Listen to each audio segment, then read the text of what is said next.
only one or two. Right. See, as far as sensors is concerned, as far as anything is concerned, how you want to pharmacology is, you know. The moment you start trying your systems, there starts pharmacology. And the last thing that you stop when you retire will be pharmacology.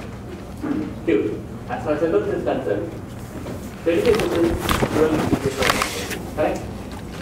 Correct? Plus 15% from other subjects. That contributes to 40%. Plus 45% in medicine. Plus 15% in physiology. Will give you 1/3 of NM. So the problem with these three subjects are that they are very, very, very delicate, not at all edible. And among these three, the most toughest naturally is pharmacology. So field of surgery will teaching you surgery. When it teaches you surgery, it teaches you as far as synthesis is concerned, the most important subject. That is pharmacology.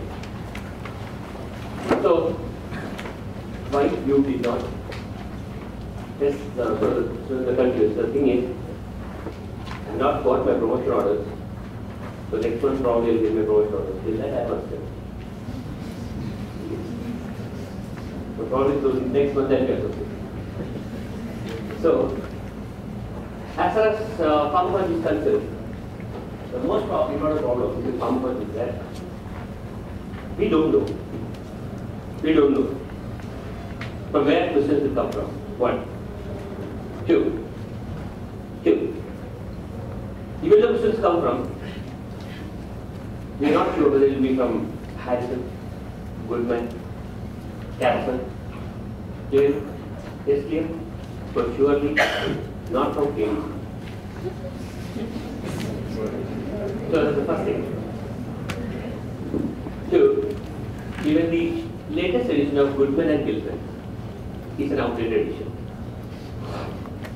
It has only been updated till 2007. The latest edition, 12th edition.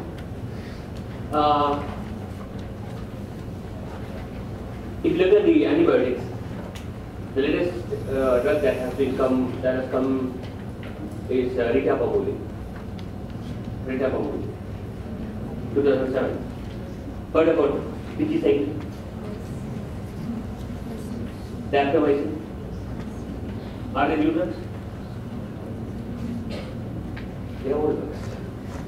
They have become old drugs. The newer drugs are 2007 Ritapamuli has come, 2007 Telavancin has come, 2009, 2010 Ceftaroline, the first drug which acts on Pennsylvania protein 2A, or the first cephalosporin, or we call it as advanced cephalosporin. In 2011 came Vidaxomycin.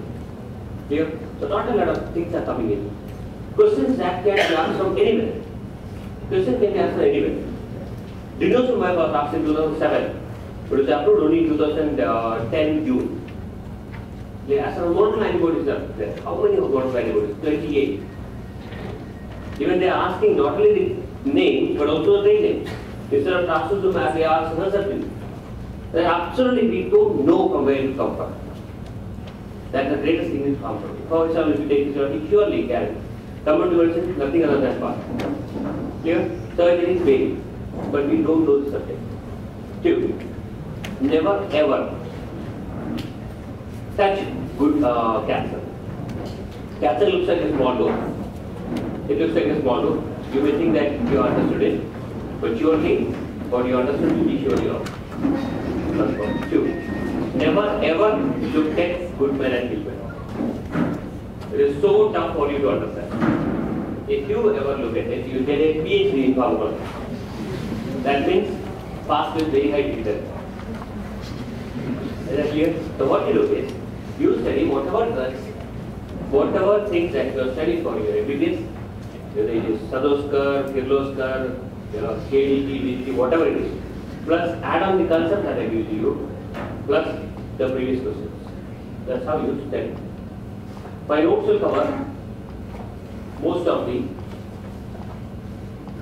concepts from Harrison, Goodman and Kemp. Is that clear? This much clear? Fine. So, till now you have been See, every day is a pharmacology. Every day, whatever happens, in everyone's life, pharmacology is there. So 3 days back, so I thought of having a anti-dandruff shampoo. So I had a keto program. Within seconds, I had a severe redness of face, everything burned up.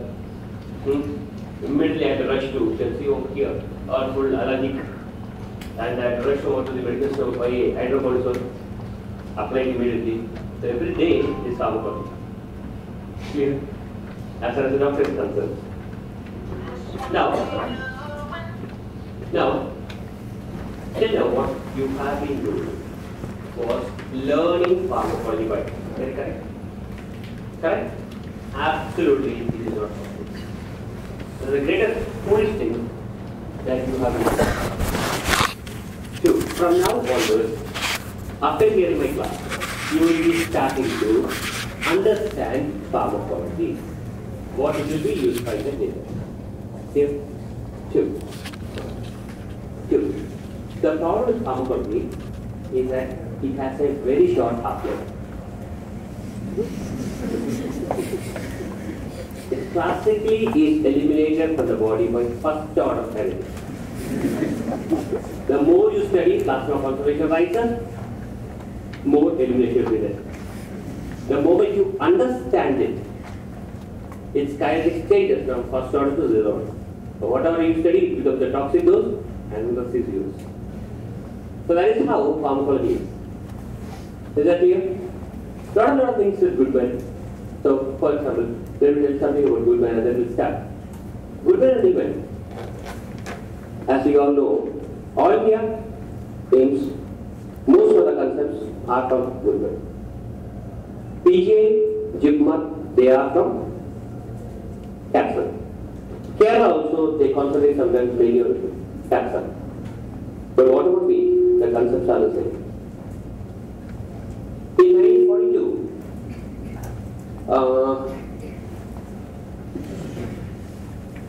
Professor Gilman, a professor of pharmacology from a small university, I don't know whether you are familiar with that, not so standard, but at John Hopkins. He studied out of writing a book and was associated with his friend Goodman, who was from the Yale University. The first edition of Goodman and Gilman came out in the year 1945. Here, which is highly regarded as the utmost book in pharmacology now. In 1945, a son was born to Gilman, whom he named Alfred. Yes, whom he named Alfred. Now, because a good book was launched on the same year Alfred was born, Alfred was given the surname of the book, Goodman Gilman. Here, Alfred grew up to continue his father's legacy and was the one person to get the Nobel Prize. So, like father, like son, to discover one of the most important things that you always study, but you don't know. What is that? Any idea? For which he got the Nobel Prize? G proteins. G proteins were discovered by Alfred. And he went on to edit his father's book till the 11th edition. Okay? For the 9th edition onwards, he started editing the book. So Alfred Goodman Gilman is not that father's son and father's son writing a book. Alfred Goodman Gilman is a single author. Last year he stopped writing the book and his friend now Brandon is editing the book. That's about Goodman and Gilman and Alfred. There are two areas where I commonly ask you the historical aspects. One is autonomic nervous system and second is antibiotics. These are the two areas where I commonly ask you just historical aspect. As far as you are concerned, you always know that. Don't write down. You never ask me anything. You always studied that. Who discovered that mouse can kill bacteria? Yes? Alexander? Fleming, correct? Correct? Is absolutely wrong. That is what you are studying. Yes or no? No. History says that even though this is true as far as the Britishers are concerned, there is a person called as Ernest Debney who made this discovery around 32 years even before Alexander Fleming discovered penicillin. Clear? He did this discovery when he was a second year student, postgraduate student in Louis Pasteur Institute, and also not a standard institute, you know that.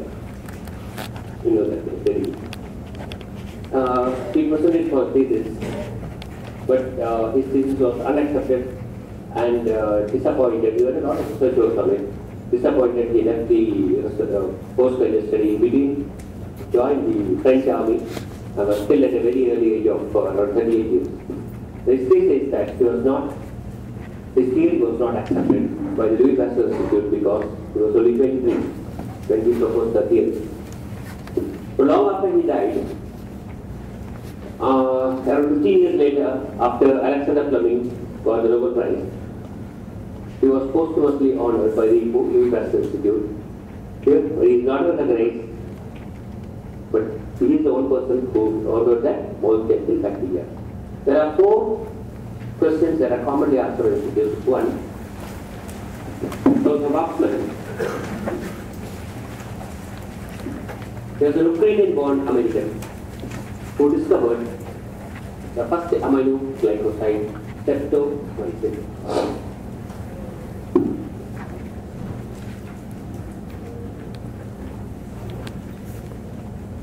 Two, mercury, discovered one of the deadliest drugs ever discovered, but which turned out, or which paved way for the discovery of one of the most magnificent of all drugs, which is azithromycin. So he discovered erythromycin. Professor Brodsky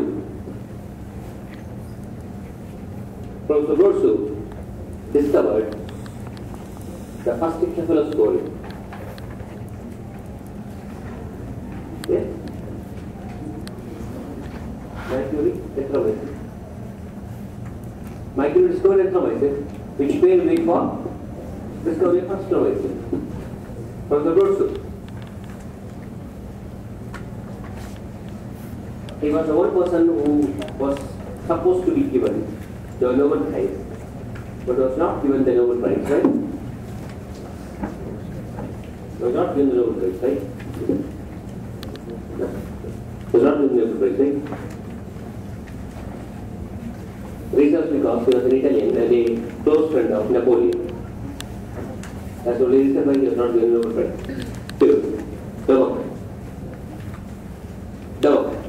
Dubok was a German who discovered frontosin.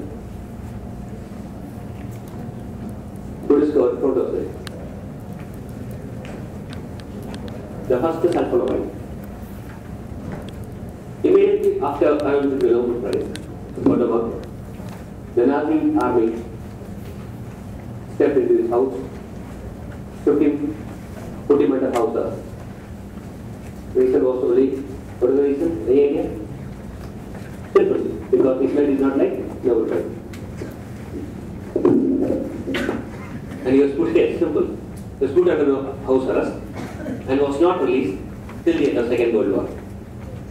After the end of Second World War, he went out to collect his Nobel Prize, but he could collect the Nobel Prize, but not the money, because the money has to be collected within 1 year. So the money lapsed away, but he got the Nobel Prize. As the historical aspects are correct, the drugs are concerned. Bacteria, I will not be teaching you microbiology. 1. Staphylococcus, Streptococcus, Enterococci. Correct? As far as sentence is concerned, Enterococci are the most common examination. Questions asked in examination. 1.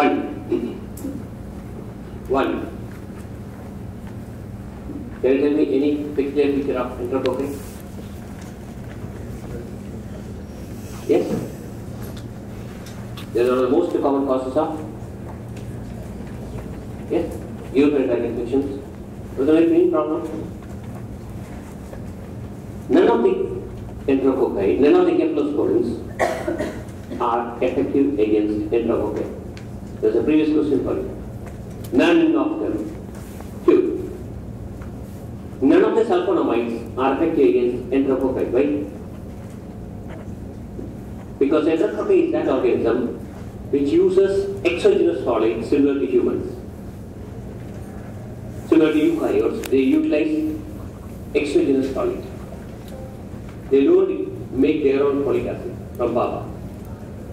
And 3, enterococci is the one who is notorious for producing the VAN8 gene, which confers resistance to vancomycin. Among the gram-positive bacilli, you have aerobes, Bacillus, Listeria, and anaerobes, Clostridium. If I ask you a question, a previous question for you, is penicillin G effective against anaerobes? Is penicillin G effective against anaerobes? No. Answer is wrong. It is effective. That's the reason why you can use it against Clostridium tetani. But if I ask you a question, which is a drug of choice, is it metronidazole or whether it is penicillin G, penicillins which are the drugs of choice in tetanus, then what will be the answer? Penicillin G is wrong. We use penicillin G over here, but it is for prophylaxis. In a patient diagnosed with tetanus, the drug of choice now is metronidazole. Why? Because penicillins have GABA antagonism. What is the problem in tetanus? What is the main problem? Spasms, right? Because of inhibition of GABA. Penicillins have GABA antagonism. So they may increase the seizures.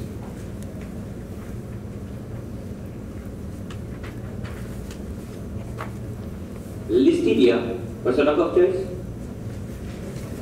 Yes? Is it ampicillin or amoxicillin? It is ampicillin. Remember that none of the other drugs like amoxicillin are not effective in listeria. Next, none of the cephalosporins are effective against listeria. Clostridium, which are the types of Clostridium? Clostridium, tetany fine, Clostridium, Deticate fine, Clostridium, Burkinges fine, then Cordyceps. Can you tell me what is the drug which is most effective against? Tell me the drug that is most effective against Clostridium perfringens, or older name Clostridium SC. Yes, can you? Which one? Most effective drug. It is clindamycin. Why? Because clindamycin is the one antibiotic that poses inhibition of toxin production in bacteria. It can inhibit production of toxins in bacteria. Clindamycin. Now, if I ask you a question, which is the drug that causes maximum incidence of, which is the bacteria, which is the antibiotic that is the most associated with pseudomembranous colitis? Clinda? Clarithromycin is wrong. It is clindamycin. Then if I ask you a SGBJ question for you, from that I'll ask you a SGBJ question. Which of the following is not associated with pseudomembranous colitis? 1. Clindamycin. 2. Doxycycline. 3. Minocycline. And 4. Gentamicin.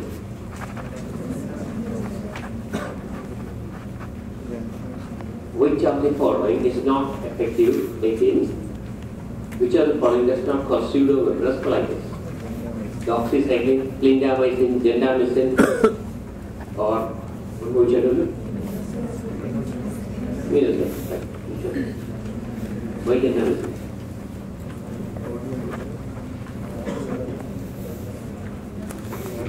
Why? Well, not that because it is given randomly. Any idea? The spectrum of journalism. Right. Is it effective against anaerobes? Is it effective against anaerobes? No. There's a classical feature of aminoglycosides. It's not effective against anaerobes. In the GIP, there is an antagonism. In the GIP, there is an antagonism between the growth of Clostridium difficile and Bacteroides fragilis. Always Bacteroides fragilis is a normal commensal, correct? It will inhibit the growth of Clostridium difficile. So whichever drug will kill Bacteroides fragilis will have high incidence of producing pseudomembranous colitis. Classical example is clindamycin, which is very active against Bacteroides fragilis. Whichever does not kill Bacteroides fragilis will never cause pseudomembranous colitis. Classically, aminoglycosides, because it is not effective against anaerobes. Is this much clear? Yes, very clear? Neisseria, Moraxella, gram-negative bacteria, you have Enterobacteriaceae, Pseudomonas, H. influenzae, and anaerobes. So, Bacteroides fragilis is a gram-negative anaerobe, while Clostridium difficile is a gram-positive anaerobe.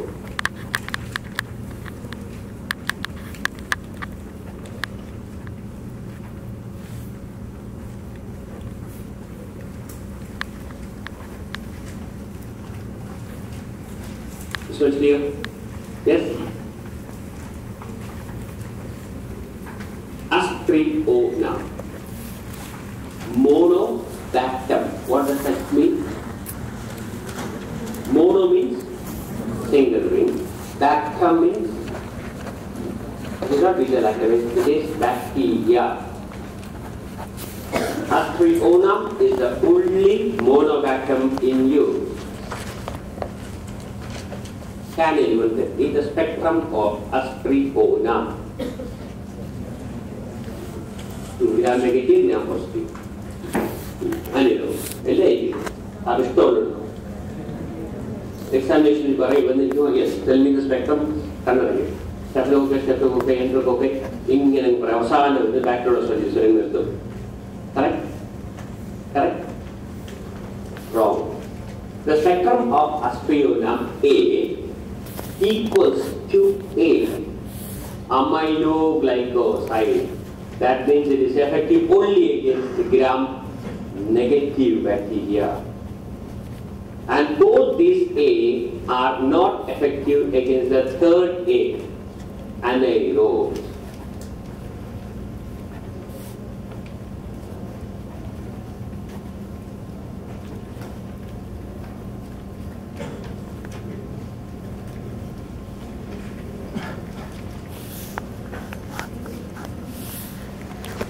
Anaerobes.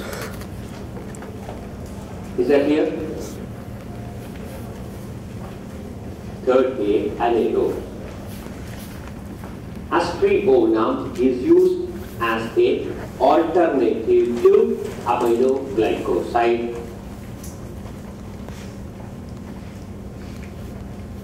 In a patient with renal failure,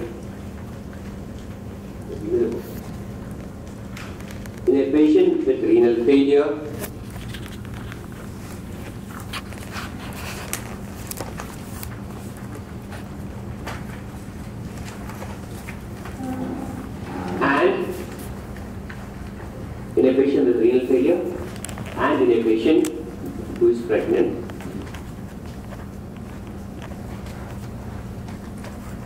Aminoglycosides, actinomycetes, gives you a fulvin, penicillin gives you a fulton.